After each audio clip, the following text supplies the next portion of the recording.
Welcome to the Deep Dive, where we cut through the noise, get straight to the insights.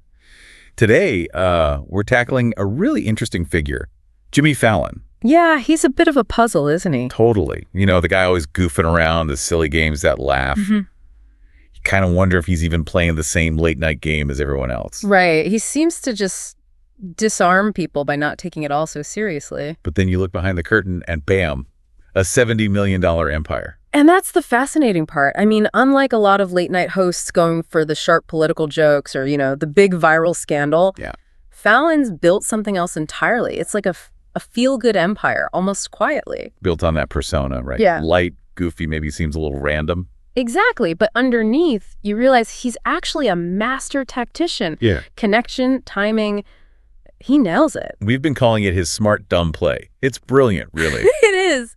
Looking like the nicest guy in the room while actually kind of controlling the whole vibe. So our mission today. Let's unpack it. How did that charm become this, unstoppable viral machine and a business model that made him, well, not just liked, but legendary? Yeah, let's dig into how he pulled it off. Okay, so right at the core of Fallon's whole thing, it seems to be this really simple but actually kind of calculated belief. Making people smile, really smile. Yeah. Not just polite chuckles. Right, that spontaneous, disarming laughter. The kind that makes you forget your troubles for a sec. Exactly. And that focus, it feels really deliberate. He didn't go the way of, say, Carson or Leno. Right. That kind of gravitas. No, not at all. And he didn't build a political hub like Colbert or, a roast fest like Kimmel. So what did he build? He consciously created this. He's called it a safe space for joy, like a nightly dose of relief. Comedic Switzerland, maybe? Huh? I like that. Comedic Switzerland. He actually said it himself, didn't he? Something like, I just want people to feel better after watching. That was his guiding principle. And I mean, look at the results. It clearly worked. $70 million estimated net worth. $16 million a year from NBC. Plus the YouTube channel. Pulling in 2 to 3 million views every single day. And that morning consult data from 2024 is really telling. Among Gen Z, his top 3 most likable TV personalities. It's not about being edgy. It's about being reliably likable. Day in, day out. And that consistency, that's where the trust comes in. In the long run, that's way more valuable than just chasing trends, He kind of wove himself into people's routines, didn't he? Like background music for your living room. Totally. Warm, predictable, soothing. He made delight his brand. No rage bait. Okay, but here's something kind of counterintuitive. His corpsing. When he breaks character laughing. Yeah, uncontrollable laughter. Some people used to knock him for that. Right. But it actually worked for him, doesn't it? Makes him seem human. It really does. It kind of invites you into the joke. Like, hey, we're all in on this together. Remember that clip with Kevin Hart on the roller coaster? Yeah. Just screaming and laughing. Oh, yeah. Over 59 million views. And it wasn't scripted. It was just pure, raw emotion. And I think that's why it worked so well. It felt real. It perfectly shows the point, right? Laughter, when it's offered without some hidden agenda, it builds this incredible trust. That's the bedrock of his empire. Not just jokes. Trust. Okay, so if that genuine laughter is the heart, then micro content, that's got to be the bloodstream, right? Absolutely. He didn't just dump his TV show onto YouTube. No, he redesigned the whole show with the internet in mind. Yeah. The question wasn't what works on TV. What will people share? What's going to pop on someone's phone? And that led to this whole new genre, didn't it? These interactive games. Box of Lies, lip sync battle, wheel of musical impressions, whisper challenge. The list goes on. And each one has this formula almost. Yeah, kind of viral recipe. You need a celebrity who's willing to look a bit silly, show some vulnerability. Right, a simple structure where things can go wrong or be surprising. And then that universal payoff. Laughter, nostalgia, sometimes just pure amazement. And look at the success. Lip Sync Battle started as a segment, right? With John Krasinski. Yeah, 2013. And by 2015, boom, hit show on Spike TV. Or Box of Lies with Jennifer Lawrence. What was that, 82 million views? Insane numbers. These aren't just funny bits. They're strategic content engines. And his digital footprint is just huge. The Tonight Show on YouTube, 31 million subscribers. Consistently over 200 million views a month. And their own data shows it. Short clips, under 6 minutes. 70% more engagement than full interviews. They figured out early, attention spans are short, but those universal emotions, they scale like crazy. And the games themselves are so universal. You don't need context. Exactly. Watching Tom Holland do Rihanna's Umbrella, that works anywhere, any language. It's pure energy, evergreen content. Which, also points to some pretty smart business thinking. Oh, definitely. For publicists, his show is gold. It's safe, it's fun, A-listers love it. It's like marketing gold wrapped in laughter.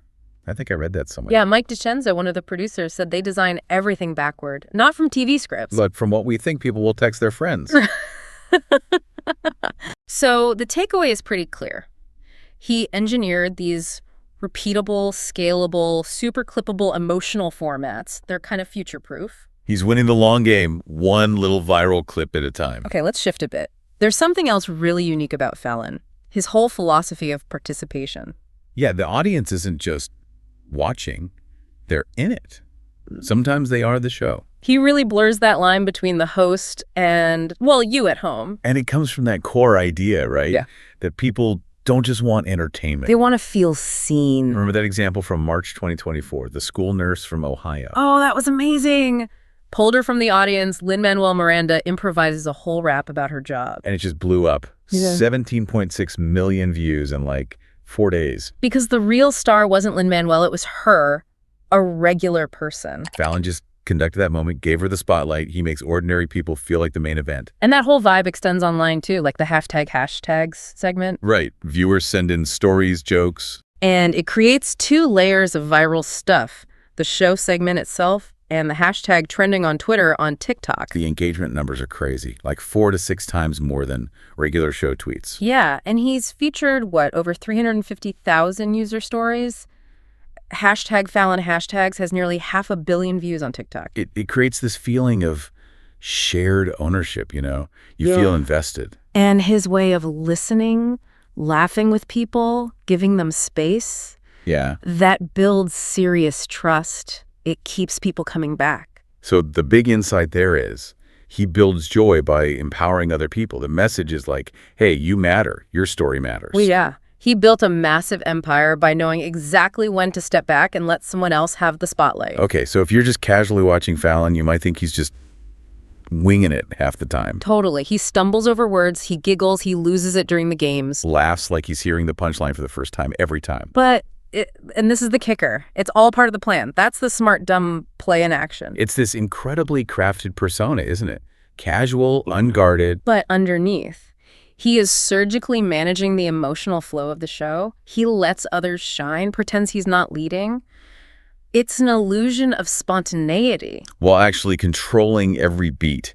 And that corpsing we talked about, the laughing fits. Yeah, critics used to say it was unprofessional, remember? But it's strategic. It makes him relatable, human, like the anti-actor. Exactly. He's laughing with you, not performing at you. It creates this psychological safety net for everyone, guests, audience. And it's pure gold for virality, those off-script moments. Yeah. Where things seem to fall apart. Often his most watched clips. Their own data shows it. Those improv-style clips get watched longer, right? Yeah, like 27% longer than monologues. And something like 65% of the big clips involve him losing control somehow. It's such a paradox, isn't it? Looks chaotic, but it's tightly controlled. Yeah, behind the scenes, it's timed scripts, rehearsed games. Mm-hmm. He just makes it look easy. Which really shows you, only the smartest players can pull off that smart dumb act night after night, building trust by seeming to let go. So while everyone else in late night is, chasing the next hot topic, the next viral outrage. Fallon's done something maybe harder. He's just stayed. Right. He's been this consistent, warm presence, kind of ignored the noise and just doubled down on timeless stuff. Warmth, playfulness, inclusivity. He's playing the long game. Not necessarily safe, but definitely long. And the numbers back it up. Nielsen data from May 2025. Stable viewership. Around 1.23 million nightly. And YouTube still crushing it, over 200 million views monthly. Plus that morning consult ranking, #1 favorability with millennials and Gen Z. It's not about chasing relevance moment to moment. It's about durability. Yeah. Emotional consistency. His team even has that filter, right? The 5-year rule. Yeah. Will this still feel good to watch 5 years from now? That shapes everything. Think about classroom instruments, like the one with Adele doing hello. Oh, yeah. 98 million views. It's silly. It's wholesome. Zero agenda, but wildly viral and totally timeless. And his brand feels the same everywhere, doesn't it? TikTok, YouTube, NBC. It's just Fallon. That consistency builds trust, and trust builds habit. It reminds me of that line, Fame is a flash, but familiarity, that's a legacy. Yeah, that's it. He built his empire on stability, repetition, moments that don't really expire. He didn't chase the storms. Exactly, and maybe that's why he's still standing after so many have passed. But, even the most feel-good empires face tests, real tests. Mm-hmm. And for Fallon, it wasn't about ratings slumping or anything like that. It was about trust, public trust. May 2020. That old SNL blackface clip resurfaces right in the middle of the George Floyd protests. Yeah, a really intense moment. And suddenly his whole harmless fun vibe felt jarringly out of step. The big question was, how's he going to handle this? And he chose a path that honestly felt pretty different at the time. No denying, no deflecting. You went on air, said flat out, what I did was wrong. There was no excuse. But it wasn't just the apology, was it? He followed up with action. Right. Dedicated a whole show to talking about race, accountability, invited Black leaders, educators, activists. And crucially, he stepped back. He let them lead the conversation. Which led to actual change behind the scenes, too. That Variety report showed the Tonight Show upped its BIPOC writer representation by 38% after that. Highest growth rate among the big late night shows. So it wasn't just talk. He changed how the show itself was put together, making sure more people felt seen. And looking back, he rebuilt that trust, not through some flashy comeback, but through, well, quiet resilience, humility. Yeah, his numbers, net worth, viewership, they kept climbing after 2020. He showed he could own a mistake, actually grow from it. He even said something like, sometimes the best way to lead is to listen. And sometimes the strongest move is stepping back. So that crisis moment, it revealed something deeper, didn't it? Yeah, he didn't just survive it. He kind of rebuilt stronger by facing it head on with humility. Legacy isn't just about rising high. It's how you stand when things get rough, when everything cracks. So wrapping this all up, what's the big takeaway from this Fallon deep dive?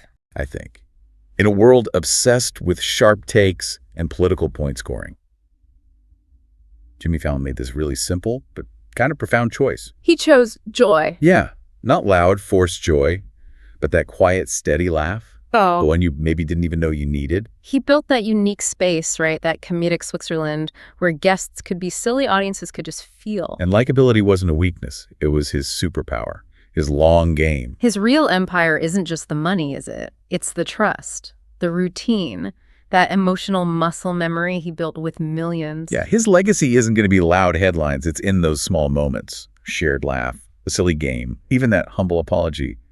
Moments that stick. He really proved that fame is a flash, but familiarity, that's a legacy. And maybe that's the deepest thing here, hiding in all the fun. You don't always need to be the loudest or the smartest or dominate the room. Sometimes the best move, the strategy that lasts, is just making space for other people, letting them shine, and meaning it. Because, people might forget the specific jokes eventually. But they never forget how you made them feel.